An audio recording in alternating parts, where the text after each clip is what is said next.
Illee sangalchuu danda'an uummanni kun xiiqitti seenee jennaan wal xiiqessuu taati yoo adammoo kutaa kan akkamitti faarfamee kutaan kun akkamitti ta'ee jettanii waan sirbicha isaallee irratti sirbuu diddan taate boru isinumatu warri in sirbina jedhee yookiin ammoo waa qopheeffataarraa jettanii warri aartii keessa jirta yoo sirbaan gadi baatanii biyyoon keessan kudha isin ilaalamu beeka kan mataa keessa ol kaasaa rulee sijjammar miidiyaa kanarratti waanuma hundaanuu kutama keenya isinii galtee kootiif kee ol baasuuf ani maal jettaati Numi du foson ta ini ak of midatan bara dhugaa rabbi of midatan kiyaf kan kee kaman jira amma dhugaa dubbachuuf lama taane baasuu qabnu ho wallahi nu oyyo hama anim mantu doktorin tuni anumti doktorin tun ammoo so waanum argawi qabadde ol baye jechuudha anumti doktorin tun oma ani kawantaane yoo to doon gadhiise xiqi keessa seene kutaan kun bataamitti amal reefuma fi masila gurani bargar YouTube diinle nuyi bataami hamaan ufirraan eega nu bataamitti ummata hamal gara laafnaa illee keessan deebinu gara jabaanaa illee keessan deebinu xiqofnaa illee keessan deebinu nuuni morkatina nu bataami ummata hamaa nuuni morkatina okay amma gara keenyatti deebina Dr. Rico tole maal jette isa keenya Singilii way gadhiinu lama Habibi yoo kutaa arsii hidhattee gadhiifte malee kutaan keessanii taa'ee subhaanallah laa ilaaha illallah laa ilaaha walaa quwwata illaa billah jedhan kutama keenya no anaaf singilii ummata dhiisi boo ummanni dhugaa dubbachuu singilii gadhiifne ka kiyyaaf kan keetii qofti shuu faayidaa hai jechuun kiyuu goona bar Jabaatee meegara sumatuna keessa jira. Jireenyaa jifarraallee du'aan gabaan.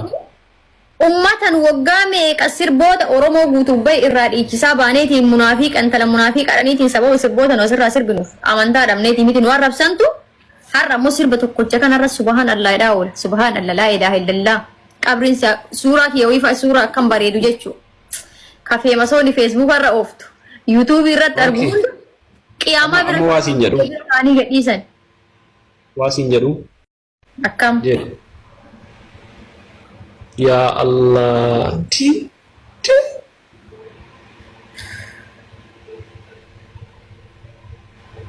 biftu bulan ture wallahi jeen wal bira turtanii yes amma na bira jirti wallahi jeen nan dhufay yes Achi biyyuma sanaan dhufu. Maal gooti? Moonet laayivii seeni. Maal gootaa? Wallahi utuun achi jiraadhe akka moonetitti akkanitti bashannansiisu uksen billaasa dhugaa. Bakka namni hin jirre wayii bosona wayii keessa fuudhee geesse. Bakka namni tokko hin jirre. Maal goota bosona keessa?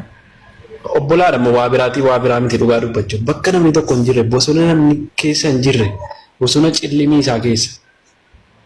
Ifa koi fitenka ifa to kufa fulani Ibitili is Rabbu waa beeka abbo familya doggateedha Rabbu waa beeka as keessa bakka dukkana ma wal arguuni na hubar bakka dukkana bakka bosona keessa fida lakki waa namuma biraa fakkeenya godhadhu moonetiin fakkeenya godhatin akkatti si deebisu laalta waan kan moonetiin fakkeenya godhatin na bira alaykum al goda bosona ndi bashannana bar bashannanu deemna bar wanta biraatiif miti jechuun jira miti yaada garaa keenya achi teenye rabbitti manna bakka jiramti walla namatti tola qilleensa gaarii wayii fudhan ana mana dabbareedha biyya kana keessatti gadi baatu iyya konkolaataa bira yeroo ati akkasitti ijjamuudde asii bukkee kanaa iyya ammoo irree wallahi isa dhugaa guyyaatti meeqan kaafna kaleessa fariituu naaru noole kana jechuun maal rabbiin kadhatamati masgiida jirta seetamoo kana keessa rabbiin kan itti kadhatanii iddoo rabbiin itti kadhatan adda jira masgiida womti gaariin achi jira bar ilaa qilleensi masgiida moo achi hojjam masgiida kadhatamoo beeti kiristaanii kadhatamoo bosona keessa kadhatan a'uuzu billahi minash shaytaanir rajiim duufan keessatti moo kana masjiida dirqama masjiida dhaqamuun qabu bar nama duuka masjiidatti galachi taa'e du'aa kadhata achuma keessa ta'a Maal jechuun? Nuti Bakka gadi waganitti du'aa inni nama barbaachisu jechuudha.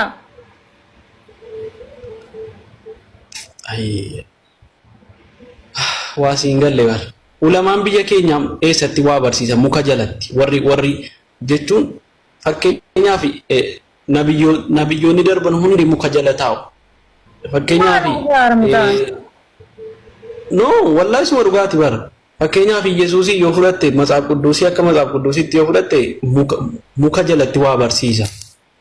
Akkasuma nabiyyoonni muka jalatti waa barsiisa. Fakkeenyaaf Yesuus bakki inni itti dhalate fakkeenyaaf timira jalatti muka jalatti. Timira jalatti. Walumaa gala maal jechuu barbaadeetan? Isa qofa miti bar. Isa qofa miti bar. Mukki bakka filatamaadha eessattuu. Muka jala du'aa kadhatanii jaarta maal haasa'atta qoy qorata. Ana moo sidda goggoore. Indi achi teenye firee eegganna firee muka. Giriin waliin daktar. Ati dubbii qolaan hin beektu callisiidha darbii ka a'uuzu billaahi. Hai. Dubbii taphatiin muka keessa dhaqnee hojjatti du'aayii walii goone itti naa gale kaatinii nabiyyoota fiddee maalii fiddee muka jala dhalatanii muka jala du'aayii walii godhanii midhaan jettu kun naa garaan jiru koo. Ati mukki eebbifamaadha walumaa gala mukki eebbifamaadha. Mukki bosonni eebbifamaadha mukki eebbifamaadha dhugaa dubbachuu. Kanaaf waan eebbaa wayii jalatee nyaata. Yaa Rabbi ati naga buusi. In argita muusan. In argita.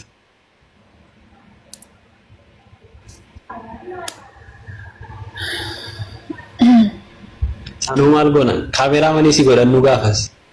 Dira. Rakkoon qabu kan kaameraamaanii ta'u rakkoon qabu jedhe kaameraamaanii noormaali rakkoo. Wallahi ofitti deebitee suuraa of kaaftee sin kaaseera nuun jedhe. Ofitti deebitee of kaaftee. Viidiyoo si waraabaa feetan suuraa isin kaasaa akkuma isin yaadda rakkoon qabu gin kaati jettee kana giraa nama gabbaa malee. Dhiiga Oromoon odaa jalatti rabbiin yaa seena. Aboo manni beekaan nama jala jiraachuun bargaariidha wallahi. Bakka Oromooti rabbiin achitti kadhannaa rabbiin kan kadhatanii bakki rabbiin itti kadhatanii maziida. Kan argaa jirtaa? Isiin kun mooneet inni kun an akkasitti kun immoo gurraachi kun immoo muka laa. In xonqolaa jirtanaan hin jedhin malee. Gurraachi kun muka kun mooneet kun ana. Akkasitti walitti garagallee teenya mukatti hirkanne teenya akkasitti haasofne. Dugda walitti dhaabne akkasitti yaa akka inni bareedu. Gaa'e sababa tokko kennuu dandeettanii anaasoo inni akkanaaf humnaan galu dhugaa rabbii. Kiyyuu thank you.